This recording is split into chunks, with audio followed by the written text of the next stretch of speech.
Yo, what is going on, guys? Welcome back to the channel, and in today's video we're going to be talking about ranked in My Hero Ultra Rumble as I hit ace rank in My Hero Ultra Rumble. And let's just say it was a long, tedious grind. That's one of the reasons why I've been gone for the last couple weeks, because I've been just trying to hit this rank and it's just been so long.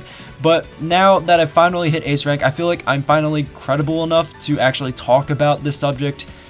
Which is one of the reasons why I wanted to hit ace rank, but I also really just wanted the rewards, and the season was ending, so that's why I've been just kind of grinding it out. But yeah, now we're here and we can talk about ace rank and the road to get to ace rank, because it's a long and tedious road. But yeah, let's get into it. So I'm going to be talking about the overall structure of ace rank. I'm going to be talking about the pros and cons of ace rank, and I'm also going to be talking about like some strategies me and my friends discovered to hit ace rank a lot quicker, just in case things don't change next season. So if you're trying to hit ace rank, maybe these tips might help you out. And then I'm just going to give my overall thoughts about ace rank, or I keep saying ace rank, ranked game mode. That's what I'm talking about. Like, we're going to be talking about the ranked game mode, not ace rank. Well, kind of, but you get what I'm trying to say. We're going to be talking about ranked in My Hero Ultra Rumble. So let's get into it. So the way the game mode is structured is very fight heavy, which I think is good in some regards.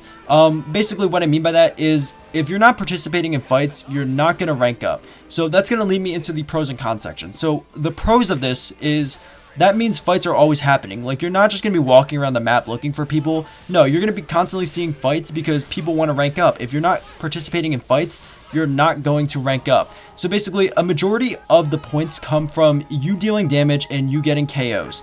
That's pretty much where most of the points are coming from. So if you're just camping, waiting to the last circle, and not participating in any fights, you're not going to rank up because of the entry fee. So at the end of every match, you're going to get hit with an entry fee, and if you're not dealing damage and if you're not getting KOs, which again is where most of the points are coming from, then you're not going to rank up, because the entry fee is going to outweigh all the points that you earn throughout that match, if you earned even any, which I think is good, because that way it speeds up matches a lot faster than some other battle royale games that I've played. Like, I'll play some battle royale games competitively, and like, it'll be like the last circle and there'll just be a lot of people camping, and that's really boring. Like, I want to participate in fights. I want to play the video game, which is why I think this is good, because you're constantly in fights, which I really like. But there are some downsides, which we're going to move into the cons now. So one big con is support isn't really benefited from this game mode. Like, you're not going to really be getting big points for reviving your teammates or rezzing your teammates, which I think is kind of bad, because this game mode and this game is very team oriented. Like, it's based around you being a trio, and if you're not getting any points for reviving your teammates or rezzing your teammates, I think that's bad, because some characters really benefit from being a support. There's a whole class around it, support class. But in this game mode, you'll basically see a lot of strike class characters because they deal a lot of damage, which is where a majority of the points are coming from. So I think they really need to change that. Like, I feel like you need to get a good amount of points for reviving your teammates, rezzing your teammates with the cards. Like, I feel like you should get a good amount of points for being a support player. Like, I think that's good. I think that's something that should be rewarded. I don't know if it should be like outweighing the damage, because then that might lead back into like everyone just camping and then just constantly reviving and farming revives. I don't think that's something that should happen. Like, I think it should be like balanced, where you should get like a lot of points for dealing damage, a lot of points for getting KOs, and then you should get a good amount of points for reviving your teammates and rezzing your teammates with the cards. I think that's something they need to change. And then another issue with it just being very fight heavy is you're going to experience a lot of kill stealers. So I have played this game mode as a solo, a duo, and a trio, and I've come across a good amount of kill stealers, and to some extent I can understand why they're doing it, because they want to rank up, and I understand that. But it's very annoying, because if I earn that down, I'm going to want to get that kill, because I did the damage, I defeated them, I want to get the KO. And that's usually how I'll do it, because I'm not going to kill steal from someone. Alright, if I get the down, I'm going to get the KO. If you get the down, you're going to get the KO. Alright, but if you kill steal from me, I'm going to kill steal from you, because again, it should be 1-to-1. Because you took one from me, alright, I'm going to take one from you. That's the only time I'll kill steal. Alright, and I'm not going to like say that I have not accidentally done it either, because as you see in the background, I play Kaminari, and his B ability, Indiscriminate Shock 1.3 million volts, is an AoE attack. And sometimes, like, if there's a down person in between me and the opponent and I'm using that move, sometimes I'll accidentally do it. I'm not gonna sit here and act like I've never done that by accident before, because obviously accidents happen. But if I know you intentionally kill steal for me, like if I'm doing the finisher and you walk over and kill them as I'm doing the finisher, like I know you're intentionally doing it, then I'm gonna be like, okay, then you owe me one. That's the only time I'll do it. That's the only time I can actually justify it. Other than that, I'm not gonna be like, okay, look, I saw that person get the down, I'm gonna go over there and steal his kill. I'm not gonna do that. Like, I'm not gonna do that. Like, that just seems toxic. Hey, Editor Steven here real quick. I'm just jumping in to clarify something, because you may be confused because I'm just talking like, yeah, I'm not a big fan of kill stealing and stuff like that, and I kind of just did it on the screen. I want to clarify something real quick because it looks very hypocritical. First off, my friend Dr. Deathify and I are trying to show off a strategy that we came up with. He's actually on the squad, so he's letting me take the KOs. He's pinging the bodies for me to come over, so he's fine with me doing it. We were in a voice chat, and he said it's all good. Again, it's a part of a strategy that me and him found out, and we're going to talk about that later in the video. So I just wanted to make that clear that I'm not doing this to just any old person. Like, I'm not playing with random people here. Well, I'm technically playing with one random person, but anytime that person got it down, I didn't take their KOs. I'm only doing it because he's letting me do it, and it's a part of our strategy, and I'm trying to showcase that off in the video. So I just wanted to, just clarify that real quick, and we're going to talk about the strategy later in the video. So just real quick, I just wanted to clarify that because I know it looks pretty hypocritical, and I just wanted to clarify that, again, I'm not doing this to a random person. He's letting me do this. It's my friend, and it's a strategy we're trying to show off. I just wanted to make that clear real quick, and we'll talk about that strategy later in the video. All right, back to the video. And I think one big change that could fix this is you get more points for you getting it down rather than you getting a KO. And then if you get the KO, you should get extra points, and if someone takes the KO, they should get assist points. I feel like that's just an easy fix because sometimes besides kill stealing, the storm might take the kill. They might just leave, which I don't know why that's an option. Just being able to leave as you're down, I think that's also kind of toxic, which is something else you run into a lot in this game mode. Like, it would just be super simple. Like, a majority of the points, instead of it being from a KO, it should be from a down, which I think would fix a lot of issues. So I hope they fix that. And one other con that I can think of off the top of my head is the cost entry fee. So like I said before, at the end of every match, you'll be deducted a certain amount of points based on your entry fee. Obviously, the entry fee goes up every rank, and I think that's also kind of like an issue. Like, I feel like if you place a certain placement, you should get a discount on the entry fee. Like, it shouldn't just like completely remove the entry fee, but I feel like you should get a discount, because let's say you have like a bad game, like, but you're trying, like, you're actually trying to fight, you're actually trying to get, like, some KOs and stuff like that. But like, let's say you run into like a kill stealer, like let's say you run into one of them and you just have like a really bad game because of it. Like, you shouldn't be you shouldn't lose and like rank down even though you came in first, even though you're trying. I understand why it's there, because again, obviously it's good because that way it makes people fight, so that way it doesn't make the matches last forever and doesn't reward camping. But I feel like you shouldn't like go down even though you are in first and you actually tried. So a good way to fix this, and I saw this fix on Reddit, or like this idea on Reddit. I'm sorry, I can't remember who put it on Reddit. If you put it on Reddit, put it down in the comments, because I actually thought it was a good idea. You should get a a reduction in the entry fee. So let's say, like, if you place first, you should get like minus 300 points off the entry fee. If you get second, you should get minus 200. If you get third, you should get minus 100. So that way it can kind of help out if you have like a really bad game.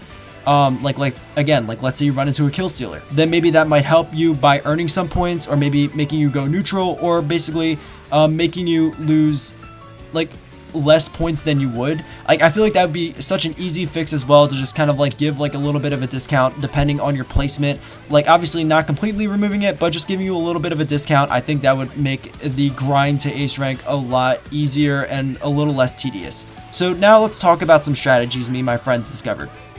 So, well, basically, for one, I definitely think the game mode is better playing as a trio with people in like your voice chat. Obviously, it's really easy to coordinate with your teammates rather than just using the ping system. And the ping system is pretty good in this game. Like, I'm definitely not going to be like, oh yeah, the ping system's bad. No, it's pretty good. I think it's good in this game, but it's obviously better to coordinate via voice rather than via ping, because then you can be like, oh, hey, we're going to push this fight. Oh, let's back out a bit and heal and stuff like that. Like, I definitely think it's better to play as a trio. And something else we learned is if one of your friends hit ace rank, you can't get kicked out of ace rank. Like, you can't get demoted lower after you hit ace rank. So with that being known, if you're just trying to get ace rank, like all your friends are just trying to get ace rank, once one of your friends hit ace rank, just let the teammates that aren't in ace rank get your KOs, because again, a lot of the points come from damage and KOs. So because you can't get demoted at an ace rank, just let the other teammates who are still trying to get to ace rank get your KOs, which you see me do that throughout the video, because I'm playing with one of my friends, Dr. Deathify, aka Trent. You know him from the channel if you've watched it in the past. He's been in some of my other videos. He hit ace rank first. Like, I was helping him hit ace rank, and then once he hit it, we learned that you can't get demoted, so he just let me take his KOs, so that way it sped up the process to get to ace rank. So that's definitely a strategy you can use, because again, like, once one of your teammates hit ace rank, and if they're not concerned about becoming number one, because none of us were concerned about becoming number one. Like, we weren't aiming for that. We were just aiming for ace rank because we wanted the rewards. Once that teammate hits ace rank, just let the other teammates take the kills. You know what I'm saying? Like, I think that's just a fast way to do it. So hopefully that'll benefit you if the changes that I talked about don't come out by season 2. But obviously, just don't do it if they're not okay with it. Make sure they're fine with it. Like, you know, which is another reason why you should coordinate with your team. But it definitely helps you in the long run, like if they're okay with it. That way everyone can hit ace rank before the end of the season. So yeah, that's the 2 strategies I can offer you. Now, going over to my overall thoughts. Again, I definitely think there are a lot of improvements, they need to make on the format of how ace rank works. Or not ace rank, I keep saying ace rank, on how the ranked game mode works, but it's definitely still decent. Like, it's not the worst thing in the world. Like, obviously, you know, I did it, other people have done it. It's not like the worst thing in the world. And once you know what you're doing, like, you understand what's going on, it makes it a lot easier, which is why I hope this video will help you out. Now, going over what you get for being ace rank, I think is another issue, which really isn't the game mode itself. It's really just the game, like, rewarding you kind of like rewards. Like, for example, you get a reskin of Uraraka's costume, and you also get a reskin of Dabi's costume. They're just different colors, which I think that's kind of lame, not gonna lie. Like, I kind of hope that you would get a really cool skin, like maybe you get like a skin that's recolored to match like the ace rank medal, and maybe you get like a special aura effect around it or something like that. Or maybe you get like a really cool customized costume, like how like Todoroki on the special pass has like that really cool like gym uniform with like the Ida parts on it. Like, that would be a really cool reward. Or maybe you get like a really cool PUR costume or a 3-star costume, like something just to show that you earned ace rank. Because these skins I'm never gonna really wear. Like, to be completely honest with you, I just wanted them in my collection, but I'm never gonna wear them. Like, I don't know. Like, I think they look fine. They're definitely not bad, but they're not really something worthy of hitting ace rank. You know what I'm saying? Like, I think the rewards need to be a little better. You also get 50 summon tickets, I think, and you also get a medal for your profile, which I think is like the best reward, honestly. Like, out of that, like, for example, like, you don't really even get a multi. I mean, yes, technically you can factor in where you place. You also get tickets for that. But talking about like the base reward, you don't even get a multi from it. So I think the medal is the coolest thing, because you can at least put it on your profile picture, which I think is cool. And honestly, I might put it on my banner, because I like, you know, like, I don't know, I just earned ace rank. I kind of want to show it off, so I'm gonna probably put it on my YouTube banner. But besides that, like I think the rewards can be better. Like, that's another issue I have with it. The rewards can be better. Like, I think they could definitely make the rewards feel more worthy of hitting ace rank. But yeah, that's my thoughts about ranked in My Hero Ultra Rumble. And, you know, obviously I'm super happy that I hit ace rank finally, and I'm glad I could get it on camera and stuff like that, and just share my experiences with you guys. But yeah, let me know how your experiences went with ranked in My Hero Ultra Rumble, and hopefully season 2 will fix a lot of the issues with ranked that I had and a lot of the community has. And let me know down in the comments below what changes you would like to see in ranked, if I didn't mention any of the changes in this video. And I hope you guys enjoyed this video. If you guys did, please like and subscribe. That'd be really amazing. And again, I hope you guys enjoyed this video. I'll see you guys next time. Later.